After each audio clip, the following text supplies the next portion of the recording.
तो स्वागत है आप सभी का हमारे चैनल एक्सप्लोरिंग हाइट्स में। और आज हम लोग ऊटी से वापस बैंगलोर की तरफ निकलेंगे। और सुबह के मॉर्निंग ब्रेकफास्ट से पहले हम लोग थोड़ा मॉर्निंग वॉक करने आए हैं।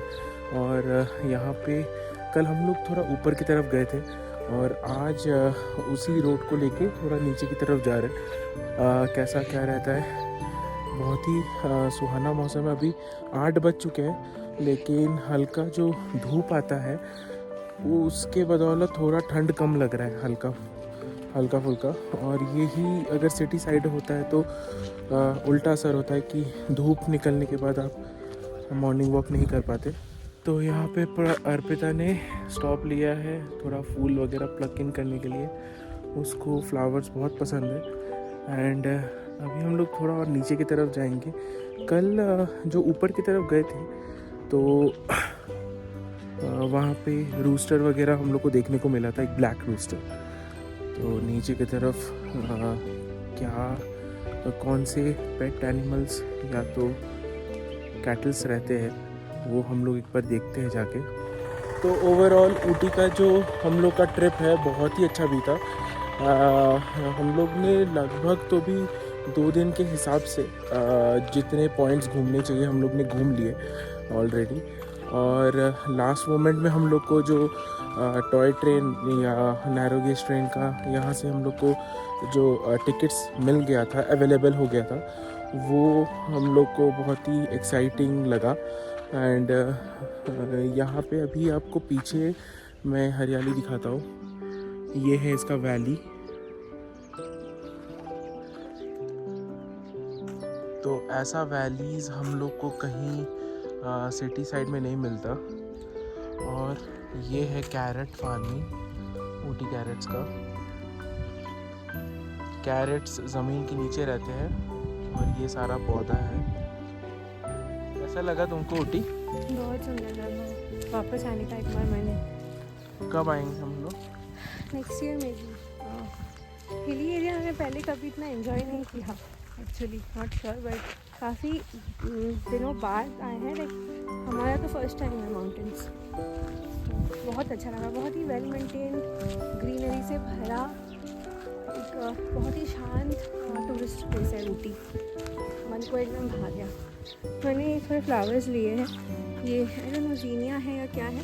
तो इसको ड्राई करके ना, इसका जो अंदर का एरिया है इसको ड्राई करके प्लांटिंग करूँगी। तो जैसा कि अर्पिता ने कहा कि हम लोग पहली बारी माउंटेन में आ रहे हैं। ये माउंटेन तो नहीं है, हम मतलब हिली एरियाज़ है। और हम लोग इससे पहले एक्चुअली, अर्पिता मान नहीं रही है, लेकिन महाबलेश्वर गए थे। तो that is also like this only. तो महाबलेश्वर में भी हम लोग ने एंजॉय किया था। तो हम कल भी एक छोटा सा मॉर्निंग वॉक के लिए आए थे। तो इस पहाड़ों के बीच से ही एक ऐसे जगह पहुंच गए थे जहाँ पे लाइन से घर है, लोकल्स का रेसिडेंशियल एरिया जैसा है। और आज हमने जो टर्न लिया है यहाँ पे जस्ट कैरेट फील्ड्स है, थोड़े थोड़े टी गार्डन्स है और बहुत सारा ग्रीनरी है। तो आज का ये जो नेचर वॉक है मैं बहुत ज़्यादा एंजॉय कर रही हूँ, इनफैक्ट कल से भी ज़्यादा। तो कल ही मैंने ये एरिया देखा था और मन में ऐसा बना लिया था कि आज, क्योंकि हमारा लास्ट डे है ऊटी में, हम इस पैच को कवर करेंगे बाय वॉक।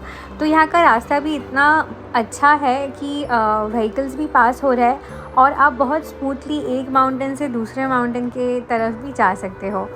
तो यहाँ पे मुझे कुछ सामने सीढ़ियाँ दिख रही है। आई थिंक ये लोकल्स के लिए बनाया गया है जिनका घर अपहिल में है। तो ऑल ओवर देखा जाए तो बहुत ही सीनिक एक ब्यूटी है आपके आँखों के सामने।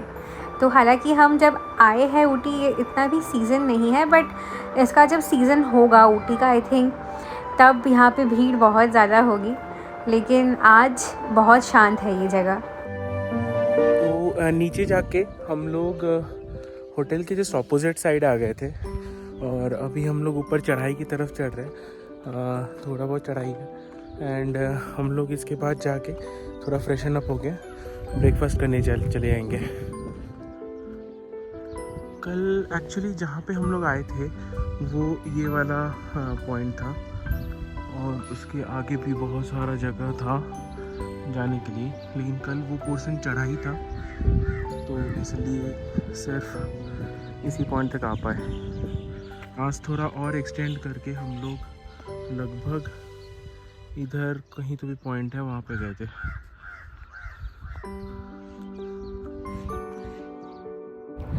तो होटल में पहुंचकर हमने ब्रेकफास्ट कर लिया है और इस बार की ट्रिप के लिए आखिरी बार होटल के बालकनी से ये नज़ारा। बहुत ज़्यादा अफसोस हो रहा है मन में, क्योंकि मुझे ऐसे लग रहा है कि 2 दिन जो हम ऊटी में थे वो सही में बहुत कम था। कहीं घूमने के पॉइंट्स मिस हो गए वो बात नहीं है, लेकिन ऊटी में रहने का ही एक अलग मज़ा है। यहाँ का वेदर, यहाँ का ग्रीनरी बहुत ज़्यादा मिस करेंगे। मैं और दीदी भाई यही डिस्कस कर रहे हैं कि इस होटल में वापस आए या ना आए, लेकिन ऊटी ट्रिप वापस एक बार प्लान ज़रूर करना पड़ेगा, क्योंकि मुझे लगता है Ooty in it self is like a mood booster. इतना अच्छा लगा मुझे यहाँ पे आके। हम इससे पहले पौंडीचेरी गए थे। पौंडीचेरी भी हमने एंजॉय तो किया था, लेकिन वो जो एक मूड बूस्टिंग वाला एक कॉन्सेप्ट है ना, कि आप कहीं गए आपके स्ट्रेस्ड आउट लाइफ से 2 दिन के लिए कहीं हॉलिडे के लिए, एंड जब आप वापस आते हो एकदम रिफ़्रेश एक वाइब लेके आते हो आपके साथ, तो ऊटी बिल्कुल वही जगह है। पूरे महीने का जो थकान है आपके ऑफिस के बाद या फैमिली में कुछ भी रीज़न की वजह से वो पूरा ऊटी में आकर आप भूल जाओगे। एंड वन लास्ट टाइम इसी सड़क से हम जा रहे हैं। लास्ट 2 डेज़ में बहुत ज़्यादा हम इसी पाथ से जा रहे थे, आ रहे थे, तो नज़ारा देखते हुए आखिरी बार बहुत दुख के साथ ऊटी को टाटा बाय बाय बोलना पड़ेगा। एंड जैसे जैसे ही हम डाउन हिल जा रहे थे, एक ड्रास्टिक वेदर में डिफरेंस हम एक्सपीरियंस कर रहे थे। हवा में जैसे एक गरम भाप सा आ रहा था, एंड उतना ही हमारा जो एक्साइटमेंट है वो डल हो रहा था। आखिरकार ये वेदर ही तो है जिसके लिए हम माउंटेंस में जाते हैं। तो ये वो पाइन फॉरेस्ट है जो ऊटी के एंट्री में था, जहाँ से ऊटी शुरू होता है, उसी रास्ते से अभी हम जा रहे हैं।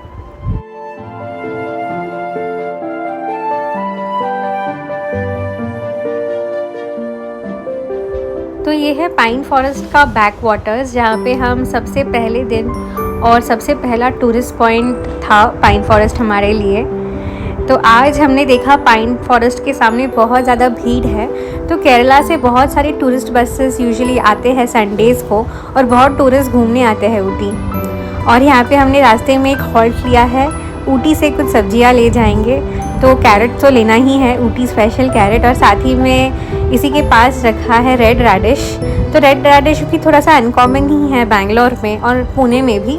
तो थोड़ा सा कैरेट, थोड़ा सा रेडिश, थोड़ा सा बीटरूट, ये सब लेकर हम चले जाएंगे, क्योंकि 2 दिन से कुछ घर पे भी हमने ज़्यादा रखा नहीं था, क्योंकि ऊटी आना था और जाते ही वापस मार्केट के लिए जाना पड़ेगा। तो ये सब्जियां ले जाएंगे, तो घर जाके कुछ तो बनाकर खा सकते हैं।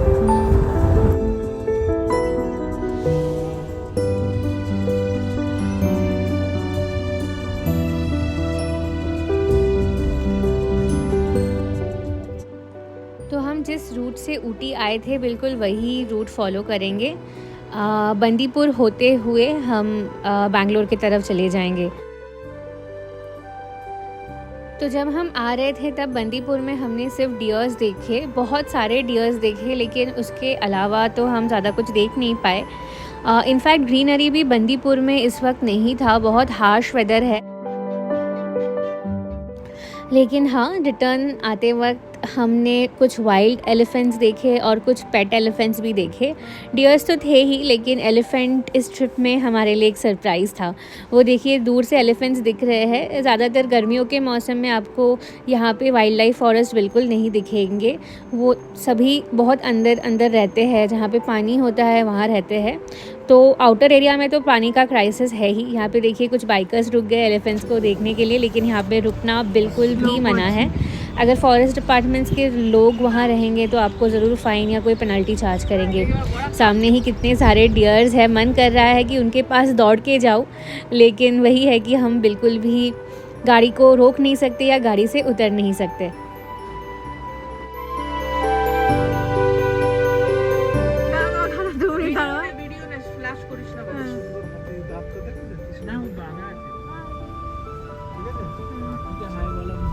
দারুণ দারুণ দারুণ দেখলাম এটা। तो बंदीपुर के लिए अगर आप ये रूट ले रहे हो तो आपको 1 टाइम के लिए 20 रुपीज़ का एक कोई फॉरेस्ट फ़ी देना पड़ेगा, जो कि बहुत ही मिनिमल है। एंड बंदीपुर के आगे होते हुए हम मैसूर का जो जंक्शन है वहाँ से बैंगलोर के लिए चले आएंगे। एंड यहीं पे हमारा ऊटी ट्रिप ख़त्म होता है। हम घर पहुँचे लगभग रात के 7:30 या 8 बजे। एंड आप सभी को ये व्लॉग कैसा लगा आप ज़रूर मुझे कमेंट्स में बताइएगा। हम बहुत जल्दी एक और ट्रिप प्लान कर रहे हैं, तो वो व्लॉग्स के साथ भी हम बहुत जल्दी शामिल हो गए हमारे चैनल पर। एंड अगर आपको ये व्लॉग पसंद आया हो तो ज़रूर लाइक शेयर सब्सक्राइब कर दीजिएगा। बहुत जल्द मिलेंगे हम नए व्लॉग के साथ, और तब तक के लिए अलविदा।